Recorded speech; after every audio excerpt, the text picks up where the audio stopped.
गया है। दरअसल यूपी में अगर 3 बजे तक की बात की जाए तो 47.44% वोटिंग हुई है, यानी कि यूपी के जो 8 सीटें जहां पर आज मतदान चल रहा है उसका जो वोटिंग परसेंटेज है वो भी सामने आ गया है।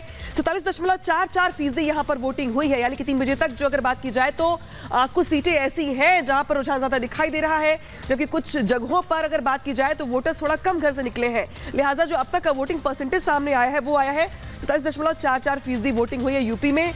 फर्स्ट फेज की अगर बात की जाए तो यहां पर 8 सीटों पर वोटिंग हो रही है। 8 में से कुछ सीटें ऐसी भी है जहां पे केंद्रीय मंत्री यहां पे चुनाव लड़ रहे हैं, यानी कि मुकाबला बहुत ज्यादा फाइट दिखाई दे रही है यहां पे सीधे सीधे। लेकिन जो वोटिंग परसेंटेज है बताने के लिए काफी कि 3 बजे तक की अगर बात की जाए तो 47.44% वोटिंग अभी यहां पर हुई है।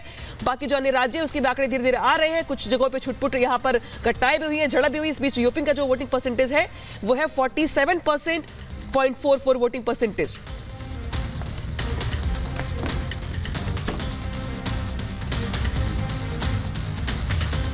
और हमारे तमाम सहयोगी इस वक्त पल पल की अपडेट हम तक यहाँ पर पहुंचा रहे हैं। वो तो सबसे पहले जतिन का यहाँ पर रुख कर रहे हैं, मुजफ्फरनगर से हमारे साथ यहाँ पर जुड़ रहे हैं। जतिन, अगर पूरे ओवरऑल यूपी की हम 8 सीटों की अगर यहाँ पर बात करें 47.44% का आंकड़ा सामने आ रहा है। मुजफ्फरनगर में क्या रुझान है, क्या तस्वीर अभी तक?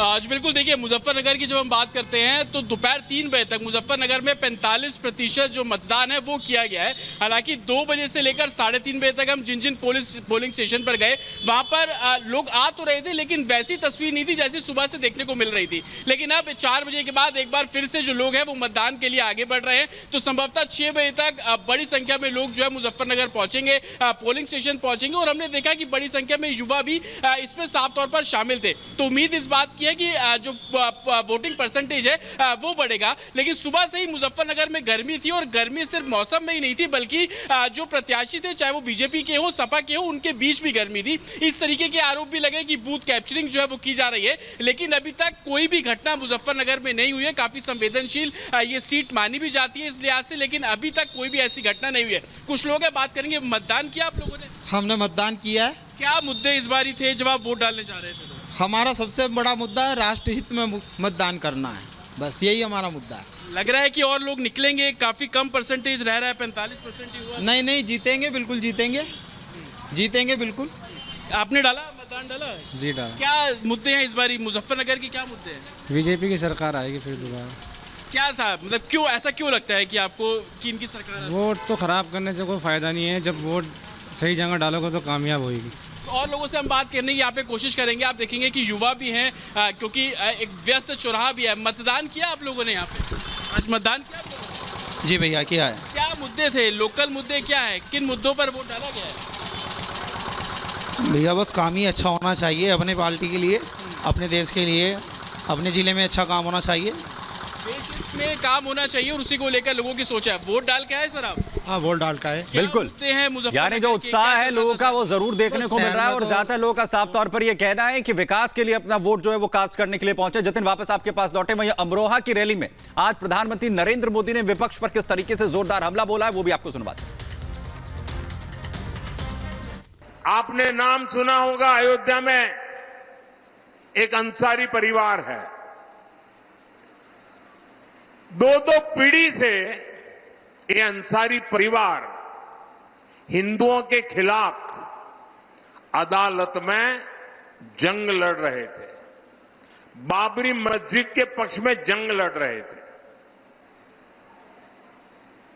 ये इकबाल अंसारी और उनके पिताजी, ये पूरे परिवार कितने ही दशकों से लड़ाई लड़ रहा था, लेकिन जब सुप्रीम कोर्ट ने निर्णय किया कि ये हिंदुओं के पक्ष में जाएगा, तो इतने साल लड़ाई लड़ने के बावजूद भी उन्होंने सुप्रीम कोर्ट के निर्णय का स्वागत किया।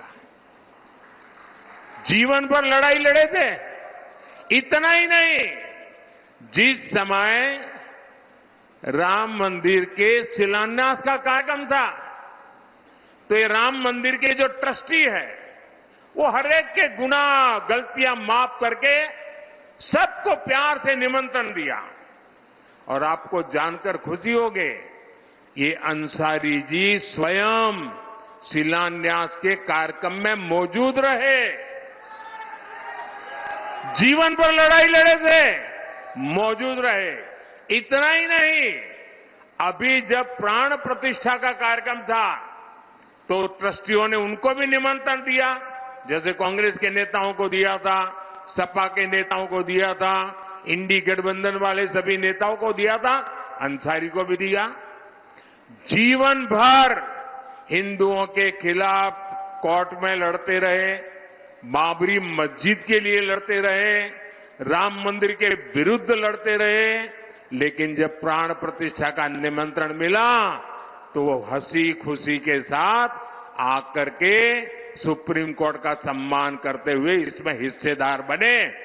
एक तरफ एक छोटा सा व्यक्ति भाई अंसारी सामान्य परिवार का है, उसका व्यवहार देखिए, और दूसरी तरफ ये कांग्रेस के नेताओं का व्यवहार देखिए। उन्होंने प्राण प्रतिष्ठा के कार्यक्रम को ठुकरा दिया। तो दमोह से पीएम मोदी को सुन रहे थे आप, जो कि कह रहे थे कि जब राम मंदिर को लेकर सुप्रीम कोर्ट का फैसला आया तो उस फैसले का स्वागत सभी वर्गों ने किया। इस बीच बड़ी खबर आ रही है पश्चिम बंगाल से, जहां पे पश्चिम बंगाल में जबरदस्त वोटिंग हुई है। वोटिंग को लेकर ये बड़ी खबर है, जहां पे पश्चिम बंगाल में जबरदस्त वोटिंग की खबर सामने आ रही है। कूच बिहार में 65.54% वोटिंग हुई है, जबकि अलीपुर द्वार में 66.23% वोटिंग हुई है, जलपाईगुड़ी में 67.28% वोटिंग हुई है। तो पश्चिम बंगाल ने कम से कम वोटिंग में के मामले में बाजी मारती दिखाई दे रहा है यहाँ पे, क्योंकि पश्चिम बंगाल के कई इलाके ऐसे हैं, चाहे वो कूच बिहार हो, चाहे वो जलपाईगुड़ी हो, चाहे वो अन्य इलाके हो, वहां पर जबरदस्त वोटिंग हुई है और 50% से ज्यादा वोटिंग वहां पे हो गई है। कहीं पर 66% है, कहीं पर 62% है, कहीं पर 54% है। यानी कि पश्चिम बंगाल में जो लोगों का रुझान है वोटिंग को लेकर के वो ज्यादा दिखाई दे रहा है और पश्चिम बंगाल में जबरदस्त वोटिंग हुई है। यानी कि लोगों ने इस बार जो है जिस तरीके से वोटिंग को लेकर रुझान दिखाया है, ये बहुत ही स्वस्थ संकेत है कम से कम लोकतंत्र के पर्व को मनाने को लेकर के। और पश्चिम बंगाल इस मामले में बाजी मारता दिखाई दे रहा है, जहां पे पश्चिम बंगाल में जबरदस्त वोटिंग हुई है। हालांकि जो आंकड़े बता रहे हैं आपको अलग अलग राज्यों के भी, लेकिन पश्चिम बंगाल की अगर बात की जाए तो यहां पर वोटिंग परसेंटेज उछाल आ रहा है। तो पश्चिम बंगाल के अंदर वोटिंग प्रतिशत बेहतरी की ओर, और आखिर उत्तराखंड में भी, क्योंकि आज पहले फेज में सभी 5 की 5 सीटों पर मतदान यहां पर हो रहा है, जहां पर मीनाक्षी हमारी सहयोगी इस वक्त सीधा हमारे साथ जुड़ रहे हैं। मीनाक्षी, उत्तराखंड का रुझान क्या कह रहा है, कितना प्रतिशत अभी तक वोटिंग परसेंट वहां पर हुआ है, लोगों के बीच कैसा उत्साह है?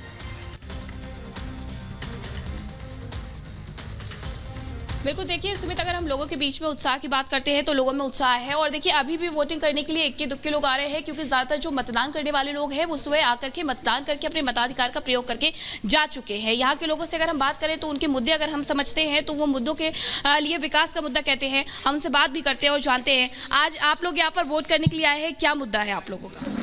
मुद्दा यही है कि जो युवा है अभी ज़्यादातर उन्हीं की नाराज़गी है कि रोज़गार नहीं मिल पा रहा है बच्चों को ना।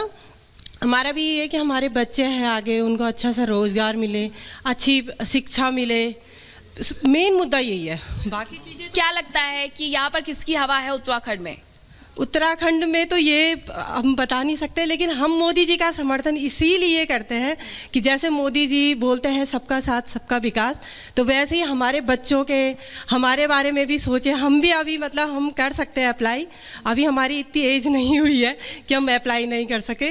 तो बस यही हमारा, बाकी स्वच्छता ये सो हम लोग कर सकते हैं, है ना। ये चीज़ें हमारे लिए बहुत बड़ी नहीं है कि हम स्वच्छता कराएंगे, ये कराएंगे, ये हमारे लिए बड़ी नहीं है। हमारे लिए है रोजगार।